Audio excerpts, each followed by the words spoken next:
Titlewave also enables me to easily review my choices.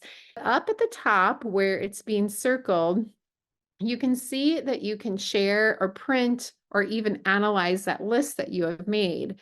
And so when I go here and I click on that analyze, I can then break down my list by different things. If it is the age, if it's how many fiction books I got, how many easy readers, like whatever I am looking at, and I can see that percentage of money that I am spending.